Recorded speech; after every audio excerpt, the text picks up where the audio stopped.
Right నమస్తే. ప్రస్తుతం ధర్నా చౌక్ లో అయితే ఉన్నాం. సో ఈ రోజు నిరుద్యోగులు మహాగర్జన అయితే ఇక్కడ నిర్వహించడం జరిగింది. కాంగ్రెస్ ప్రభుత్వం జాబ్ క్యాలెండర్ అయితే ఇచ్చింది కానీ నోటిఫికేషన్ అక్కడే ఆగిపోయినట్టు కూడా వాళ్ళు ప్రధానంగా డిమాండ్ చేస్తా ఉన్నారు.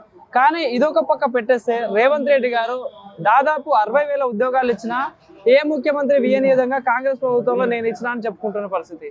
సో మనతో పాటు మాట్లాడడానికి బక్కా జడ్సన్ అన్న గారు ఉన్నారు. మాట్లాడదాం అన్న ఏమంటారు అనేది. అన్న నమస్తే. సో మరి మీరు కూడా చూసే ఉంటారు ఇందాక చెప్పిన అంశం. సో మరి 60,000 ఉద్యోగాలు ఇచ్చినా ఏ ముఖ్యమంత్రి ఇయ్యని విధంగా అని చెప్పేసి రేవంత్ రెడ్డి చెప్తా ఉన్నారు. ఏం వాస్తవం అంటారు? 60,000 పోస్టులు ఇస్తే అవి ఏ పోస్ట్ ఇచ్చిండ్రు, ఎంతెంత జీతం ఇచ్చిండ్రు, ఎప్పుడెప్పుడు నోటిఫికేషన్లు ఇచ్చిండ్రు, శ్వేతపత్రం విడుదల చేయమని దానిపైన ఎవడొద్దంటుండ్రు. అవన్నీ పాత నోటిఫికేషన్లు మెగా డిఎస్సీలా 5,000 పోస్టులు కలిపిండు. 6,500 పాత నోటిఫికేషన్లు. గత ప్రభుత్వం కూడా ఎన్నికల కోసం నోటిఫికేషన్ వాళ్ళేమో ప్రేమతోనే ఇయ్యలే. వాళ్ళు ఎన్నికల ముందు ఇచ్చిండ్రు, ఎన్నికల తర్వాత వీళ్ళు ఇచ్చిండ్రు. కాబట్టి ఈ రోజు వీళ్ళందరూ కూడా నిరుద్యోగుల మోసం చేయనికే ఇది చేసిండ్రు. ఇచ్చింది 5,000 పోస్టులు కానీ చెప్పుకుంటుంది ఈ రోజు 60,000 పోస్టులు. సిగ్గుండాలే.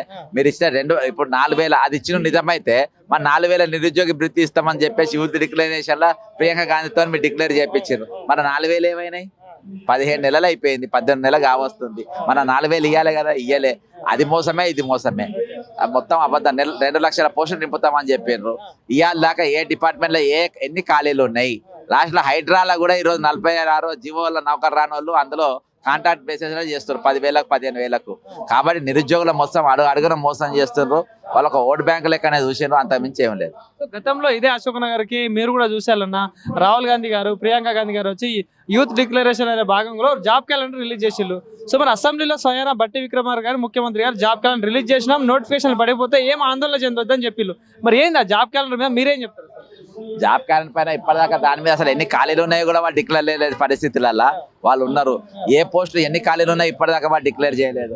ఈ రోజు రాహుల్ గాంధీ ప్రియాంక గాంధీ గారు వచ్చిండ్రు, మేము ఉన్నామని భరోసా ఇచ్చిండ్రు. మీరు నౌకరు రేపచ్చేది నౌకరు చేసుడే అని చెప్పిండ్రు, అన్ని నౌకరు నింపేస్తామని చెప్పిండ్రు. మళ్ళీ వాళ్ళు కనబడి వాళ్ళందరూ బస్సు ఎక్కిచ్చిండ్రు, ఓ డొక్కు బస్సు ఎక్కించి ఊరూరికి తిప్పిండ్రు. అందులో వాళ్ళు తిండి కోసం ఇచ్చిన పైసలు మధ్యలో ఒకటి కమిషన్ కొట్టిండ్రు. ఇది మొత్తం వాళ్ళను గద్దెకెక్కిన తర్వాత వాళ్ళ నీసి ఒక తన్ను దాన్ని ఇయాల్టి వరకు వాళ్ళతో కనీసం పిలిచి మీరు మా కోసం తిరిగినందుకు మీ కృతజ్ఞతలు అని చెప్పి మళ్ళీసారి రాహుల్ గాంధీ ప్రియాంక గాంధీ ఈ అశోక్ నగర్కి రావాలి, చిక్కడపల్లి లైబ్రరీకి రావాలి, ఉస్మానియా యూనివర్సిటీ లైబ్రరీకి రావాలి. దేనికి కూడా ఈ రోజు మళ్ళీ కనబడితే ఒట్టు. ఇవాళ వాళ్ళే ఈ రోజు మోసం చేసే పరిస్థితిలో ఉన్నందువల్ల ఆ రోజు మేము కూడా కాంగ్రెస్ పార్టీ అధికారం రానికి మరి ఎనలేని పోరాటం చేసినాం. కాబట్టి ఈ రోజు మేము నిరుద్యోగుల తరఫున ఆ రోజుకెళ్ళి ఈ సంవత్సరంకెళ్ళి ఈ ఉద్యమంలో మేము ఇట్లే కంటిన్యూగా ఉన్నాం, కొనసాగుతున్నామండి. ఈ రోజు కూడా మేము అందులో ఉన్నాం. ప్రధానంగా పాత్ర మీరు కూడా పోషించాలని నిరుద్యోగుల కోసం. కానీ మరి నిరుద్యోగులకి అన్యాయం చేస్తుంది అనుకోవచ్చా కాంగ్రెస్? 1000% కాంగ్రెస్ ప్రభుత్వం కాదు, తెలంగాణ వచ్చిన రోజుకెళ్ళి ఇయాటి వరకు అన్యాయం జరుగుతూనే ఉంది. గత ప్రభుత్వంలో 2016 పేపర్ లీక్ అయింది, 2022 క్వశ్చన్ పేపర్ లీక్ అయింది. ఖాళీలు బరాబర్ వేయలేదు, వాళ్ళు వేసిపోయిన అధికారులు ఇయాటి వరకు కొనసాగుతుంది. జీవో 46 రద్దు కాలేదు, ఇయాటి వరకు డిఎస్సి పోస్టు నింపలేదు, గ్రూప్ 1 పూర్తి స్థాయిలో నింపలేదు, గ్రూప్ 2 గ్రూప్ 3 నింపలేదు, గురుకుల పోస్టు ఖాళీలు అట్నే ఉన్నాయి, టెట్ నార్మలైజేషన్ చేయలేదు.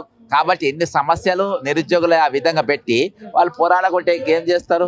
ప్రత్యేక తెలంగాణ రాష్ట్రం కోసం కొట్లాడినాం, తెలంగాణ రాష్ట్రం వచ్చేది కొట్లాడిన అర్థమైందా? తెలంగాణ రాకముందు జాబ్ క్యాలెండర్ ఉండే, తెలంగాణ వచ్చి బడ్లు మొత్తం అమ్ముడిపోయిండ్రు. ఈ బడ్లను తేరి ఇప్పుడు కోదర్రామ్ అనే బడ్డీ ఎట్టిపోయిండు, ఆకునూరు ముల్లెట్టిపోయిండు, గడ్డ చక్రపాణి ఎట్టిపోయిండు.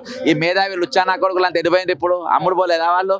కాబట్టి ఈరోజు తెలంగాణ వచ్చినాక దగా అయింది నిరుద్యోగులు. తెలంగాణ మోసపోయినారు, 1,200 మంది చచ్చిపోయినారు వాళ్ళ కోసము. ఈరోజు మిగుల బడ్జెట్తో ఏర్పడ్డ తెలంగాణ ఈరోజు అప్పుల తెలంగాణ మిగిలిపోయింది. 500 రూపాయలు ఉన్న 200 రూపాయల ఓటు ఆత్మగౌరవం ఈరోజు 2,000 రూపాయలు చేరింది. ఆత్మగౌరవం మేధావులు మొత్తం అమ్ముడుపోయినరు.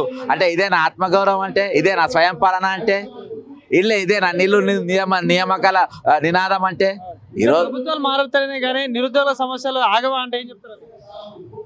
ఏవి ప్రభుత్వం కాదు, మొత్తం దొంగలే అబ్బా. సిండికేట్ ప్రభుత్వం, ఏ పార్టీ ఉన్న దొంగలే.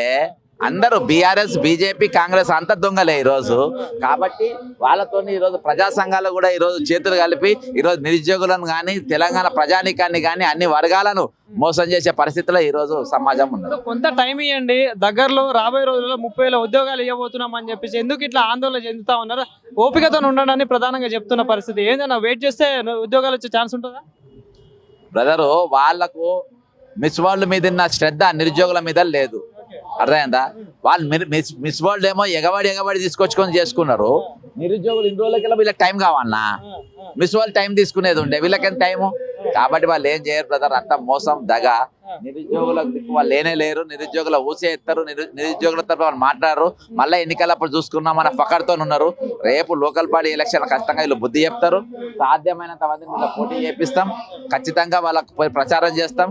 ఈ రోజు కాంగ్రెస్ పార్టీ మాత్రం బుద్ధి చెప్పే ప్రశ్న అంటే ప్రధానంగా కాంగ్రెస్ పార్టీలో ఉన్న కొంతమంది లీడర్లు వీళ్ళందరూ నిరుద్యోగులే కాదు, స్టూడెంట్సే కాదు, పేడ్ ఆర్టిస్టులు కొంతమంది రెచ్చగొడుతున్నారని ప్రధానంగా మాట్లాడుతున్నారు. దానికి మీరు వాళ్ళకి ఇచ్చే సమాధానం ఏంటి? ఈ రోజు వీళ్ళు బస్సులకు తెప్పించుకున్నప్పుడు తెలియదా వీళ్ళు పేడ్ ఆర్టిస్టులు ఎవరు? మీరు ఎంత పే చేస్తే బస్సులలో తిరిగిరు, ఎంత తిండి పెడితే బస్సులలో తిరిగిరు? ఈ బద్మాష్ మాటలు మాట్లాడద్దు. మీరు ఈశ్వరి మాటలు మాట్లాడితే చెప్పు దెబ్బలు తింటారు, అంతే. చెప్పు దెబ్బలు తింటారు ఈ లుచ్చా మాటలు మాట్లాడితే. మీరు ఎవరెవరు చదువుకున్న వాళ్ళు, ఎవరెవరు చదువు లేని వాళ్ళు రాండి అక్కడికి, నేను చూపెడతా. మీరు రాండి ఇక్కడికి, వాళ్ళ సర్టిఫికేట్ పట్టుకొని వస్తారు. మీరు కూడా సర్టిఫికేట్ పట్టుకొని, రేవంత్ రెడ్డి పట్టుకరా, నీ పీజీ సర్టిఫికేట్, నీ డిగ్రీ సర్టిఫికేట్ పట్టుకరా, మా సర్టిఫికేట్ కూడా పట్టుకొస్తాం. కానీ ఇప్పుడు అధికారంలో ఉన్న మంత్రులు కానీ ఎమ్మెల్యేలు కొంతమంది అన్న సెక్యూరిటీ లేకుండా అశోక్ నగర్ లో వచ్చే దమ్ముందంటే సెక్యూరిటీ లేకుండా వాళ్ళ ఊళ్ళలో పోయి వాళ్ళ ఇళ్ళలో పోయే పరిస్థితి లేదు. ఇక అశోక్ నగర్ దాకేందుకు మాకు ప్రతి సవాళ్ళు కాదు ఇక్కడ. ఈరోజు మీరు ఇచ్చిన మాట మీద నిలబడడం, మీరు ఇచ్చిన మీ జవాబుదారితనం, మీ మేనిఫెస్టో ఏదైతే ఇచ్చిందో దాని మీద నెరవేర్చడం, మీ అడగడం, వీటికి మీద తప్ప మాకేం లేవు. Thank you. రైట్.